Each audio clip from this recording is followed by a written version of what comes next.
بسم اللہ الرحمن الرحیم۔ یہ ویڈیو کے ذریعے ہم کسی کا دل یا کسی کے دھرم کو تکلیف پہنچانا نہیں چاہتے، ہم تو بس اتنی کوشش کرتے ہیں کہ ہر انسان کو حقیقت کا پتہ چلے۔ یہ ویڈیو سننے کے بعد آپ خود ہی فیصلہ کیجئے صحیح یا غلط۔ Please like, comment and subscribe.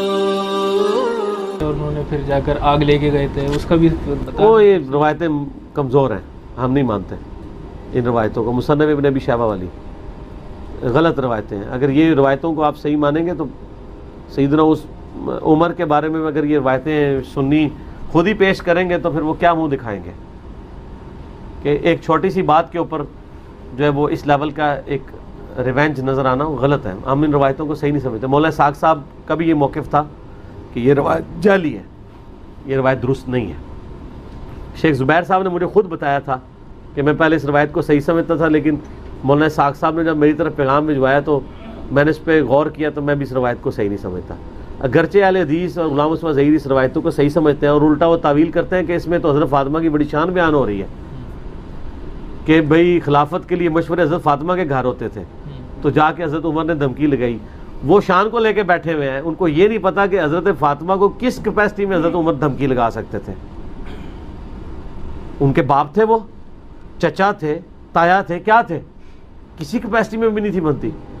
حضرت علی سے تو بات کر سکتے تھے، حضرت فاطمہ کو تو دھمکی نہیں لگائی جا سکتی تھی کہ میں تیرے گھر کو آگ لگا دوں گا باندھا میں نے اگر دیکھے۔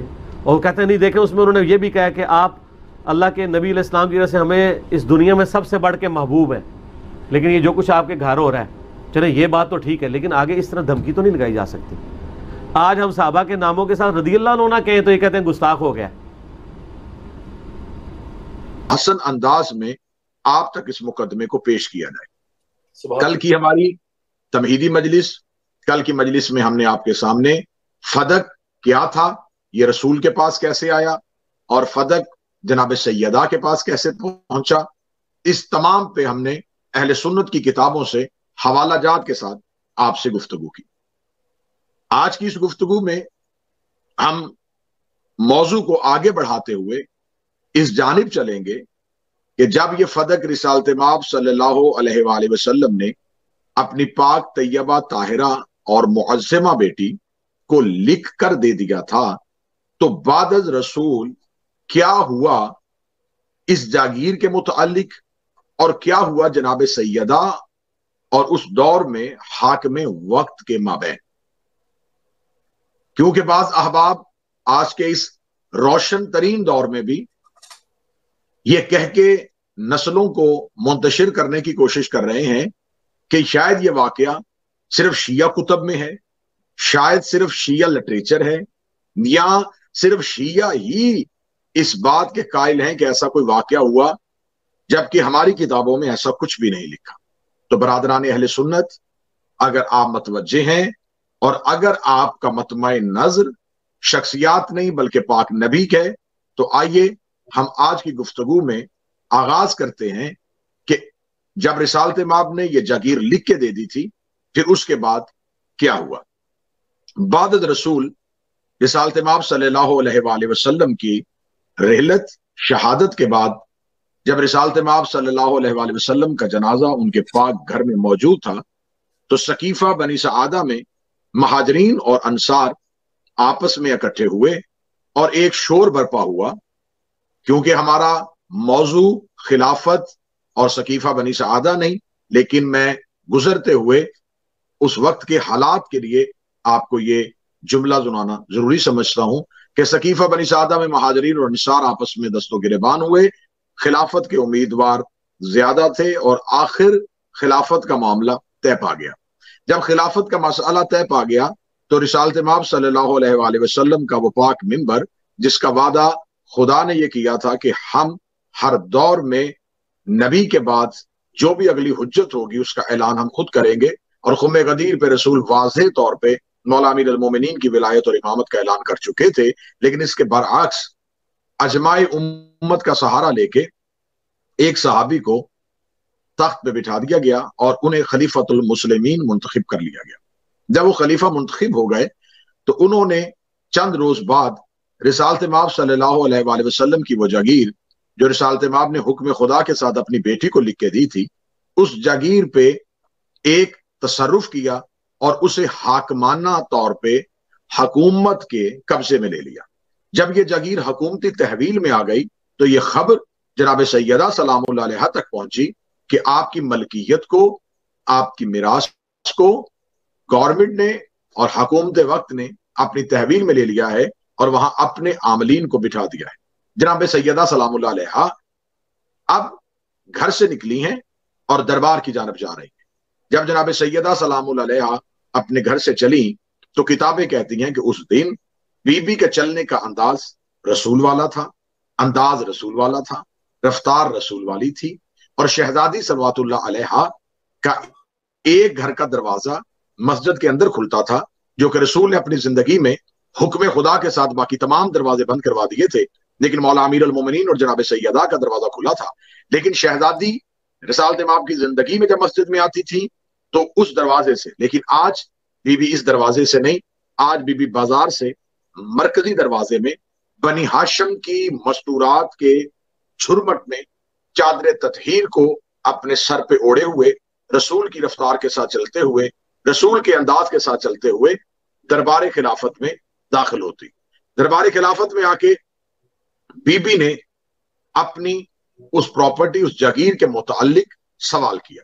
اب یہاں سے ہم آغاز کرتے ہیں کہ یہ جو بی بی نے سوال کیا، مطالبہ کیا، اپنا حق مانگا، کیا یہ صرف شیعہ لٹریچر میں ہے یا اہل سنت برادران کے ہاں بھی اس کی کوئی روایت موجود ہے؟ تو اب ہم حوالے لکھواتے ہیں۔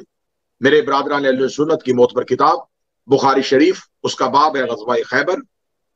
اہل سنت کی معتبر کتاب صحیح مسلم، اس کا باب ہے قول النبی۔ اہل سنت کی معتبر کتاب سنن ابو داؤد، اور ان کی کتاب سنن الکبریٰ، شرح ابن ابی الحدید، ریاض النظرہ، سوائق المحرقہ اور تفسیر کبیر۔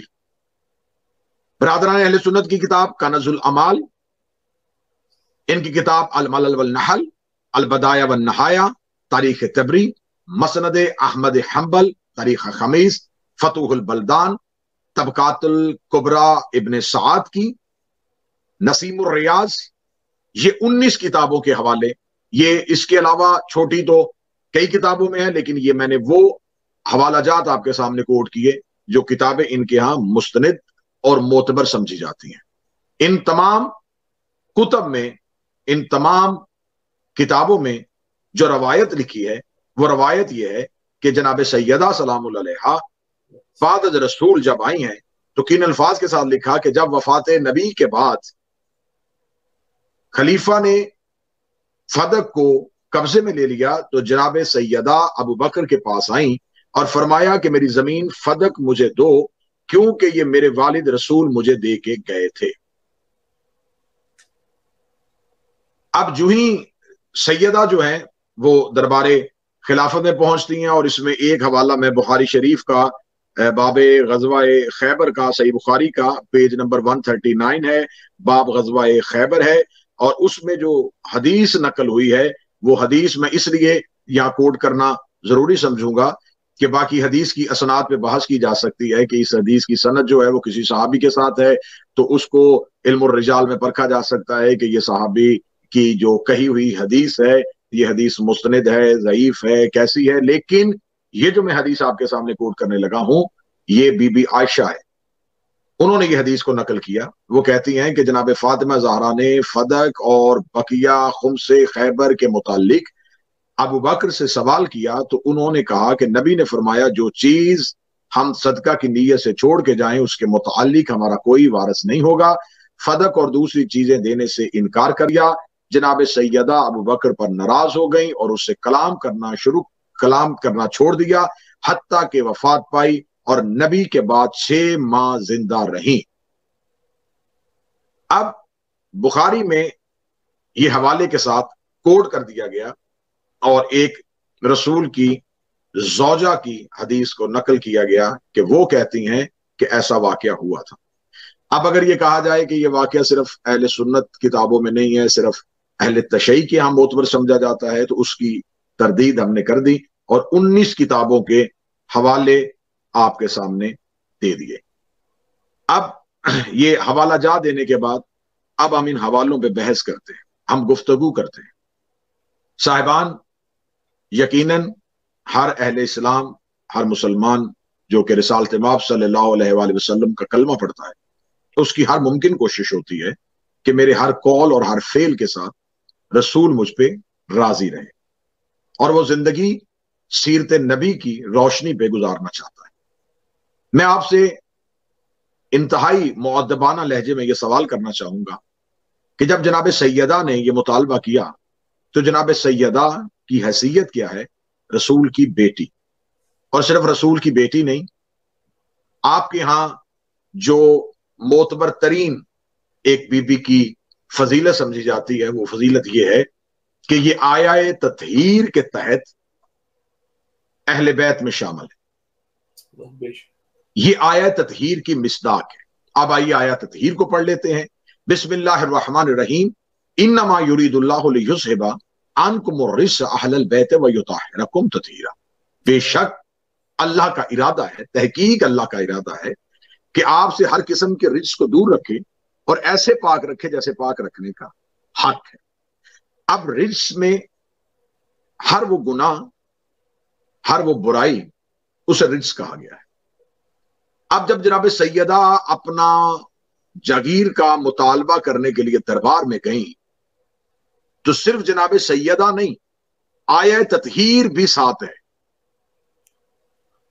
اب اگر برادران اہل سنت ہم یہ کہیں گے اور معاذ اللہ یہ عقیدہ رکھیں گے کہ بی بی نے اس چیز کا مطالبہ کیا جو بی بی کی تھی نہیں، تو آپ کو پھر کہیں نہ کہیں یہ ماننا پڑے گا کہ معاذ اللہ بی بی کا مطالبہ غلط تھا۔ اگر مطالبہ غلط تھا تو صرف مطالبہ غلط نہیں، پھر آپ کو تسلیم کرنا پڑے گا کہ آیہ تطہیر کا اعلان معاذ اللہ غلط تھا۔ اگر آپ کہیں گے آیہ تطہیر کا اعلان غلط تھا تو پھر آپ کو تسلیم کرنا پڑے گا کہ معاذ اللہ ثم معاذ اللہ قرآن میں کوئی ایک ایسی آیت بھی ہے جو غلط اعلان کر رہی ہے۔ تو قرآن کی ایک آیت کیا ایک زیر اور زبر پہ بھی شک ہو جائے تو انسان دائرہ اسلام سے خارج ہو جاتا ہے۔ اگر آپ نے قرآن پہ شک کیا تو آپ کا پورا اسلام مشکوک ہو جائے گا۔ تو یہاں میں آپ سے مخاطب ہو کے اپیل کرنا چاہوں گا کہ خدا را ہوش کے ناخن لیں، یہ مسئلہ سیدہ کی صداقت کا مسئلہ نہیں، اسلام کی طہارت کا مسئلہ ہے۔ بے شک بے شک۔ آپ اس مسئلے کو اتنا ہلکا نہ لیں کہ شاید یہ صرف رسول کی بیٹی کا ایک تنازع تھا۔ رسول کی بیٹی کے ساتھ گواہی کے لیے قرآن کی آیت کھڑی ہے، اور وہ کون سی آیت ہے؟ آیہ تطہیر۔ اور وہاں خدا کہہ رہا ہے کہ میں نے ہر قسم کی برائی کو آل محمد سے دور رکھا ہوا ہے۔ اور اگر جناب سیدہ اس چیز کا مطالبہ کر رہی ہیں جو چیز رسول کی بیٹی کی تھی نہیں، وہ مطالبہ معاذ اللہ غلط تھا، تو مطالبے کے غلط ہونے کے ساتھ ساتھ قرآن کی آیت غلط ماننی پڑے گی۔ قرآن کی آیت کو غلط مانیں گے تو قرآن میں غلطی ہو جائے گی، قرآن میں غلطی ہو جائے گی تو اسلام میں غلطی ہو جائے گی۔ اس کا مطلب ہے جناب سیدہ کا مطالبہ سیدہ کا مطالبہ نہیں، اسلام کی صداقت کا مطالبہ۔ بے شک جیو قبلہ۔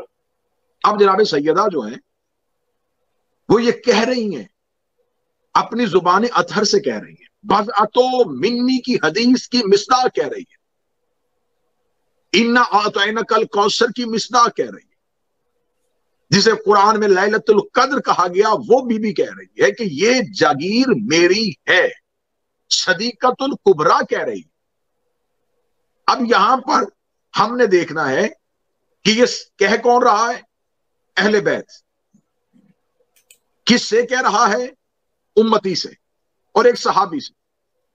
تو اب ہمیں دونوں شخصیات میں دیکھنا ہے کہ رسول کے ساتھ زیادہ قربت کس کی ہے؟ رسول کے ساتھ زیادہ قربت ہے یقیناً رسول کی بیٹی کی۔ تو اگر رسول کی بیٹی کی نسبت زیادہ ہے تو رسول کی بیٹی کے قول کو معتبر سمجھا جائے گا۔ بے شک۔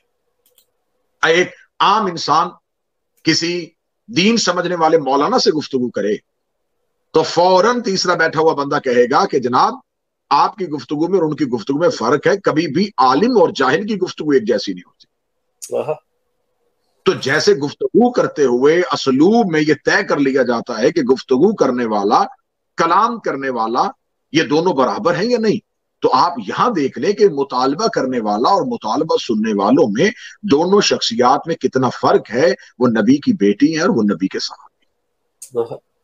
شہزادی مطالبہ کر دیتی، جب بی بی نے مطالبہ کیا گیا تو اب اگلی جو ایک تاریخ میں ستم لکھا گیا، وہ اگلا ستم یہ لکھا گیا کہ رسول کی بیٹی سے اس مطالبے پر گواہ مانگا گیا۔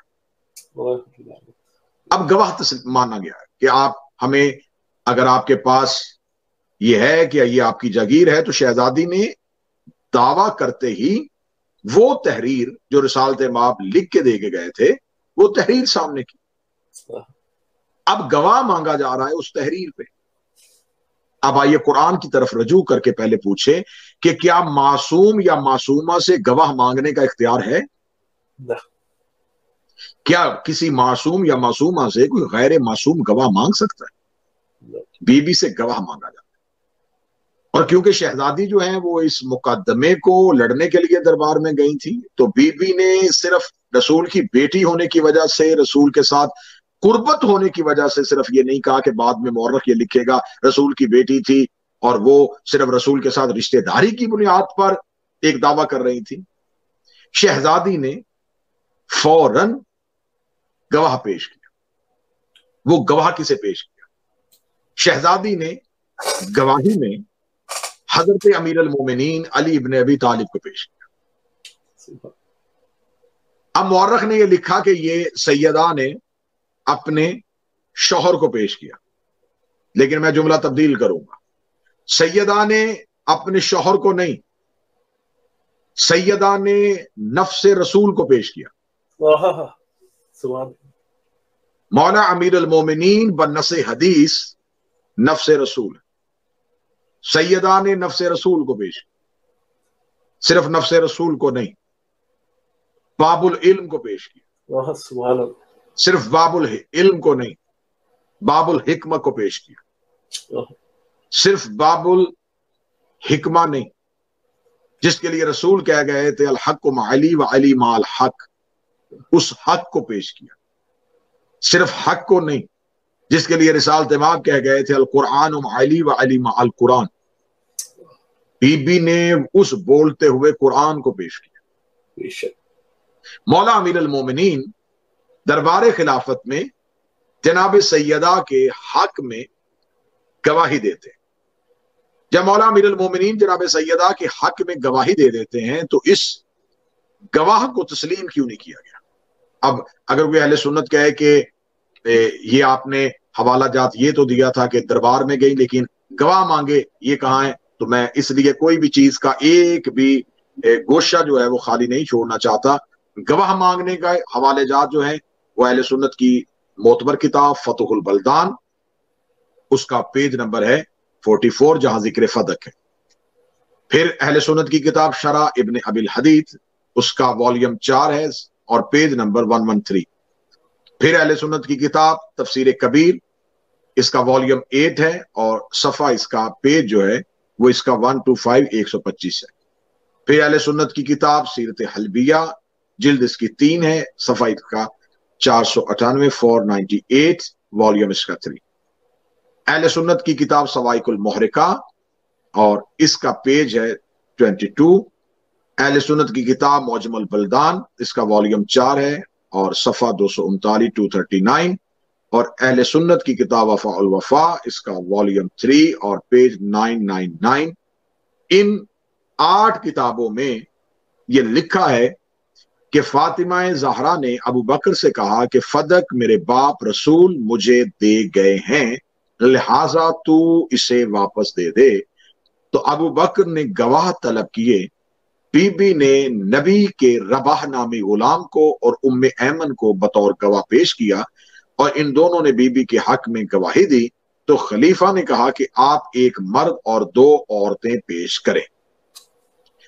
دوسری کتاب تفسیر کبیر جو معتبر کتاب ہے، ان کی تفاسیر میں سے معتبر تفسیر ہے، اس میں لکھا ہے کہ نبی کی وفات کے بعد جناب زہرا نے فدق کو طلب کیا تو ابو بکر نے کہا کہ مجھے آپ کے دعویٰ کی سچائی معلوم نہیں، تو بی بی نے نبی کی ایک ام ایمن نامی کنیز اور ایک غلام بطور گواہ پیش کیے۔ تو ابو بکر نے کہا کہ آپ ایک دوسرا گواہ ایسا پیش کریں جس کی گواہی قابل قبول ہو۔ تیسری کتاب وفاء الوفا، وہ اس میں لکھتے ہیں کہ فدق وہی جگیر ہے جس کے متعلق جناب زہرا نے کہا تھا رسول مجھے دے گئے ہیں۔ ابو بکر نے کہا میں گواہ چاہتا ہوں، تو شہزادی نے اپنے گواہ پیش کیے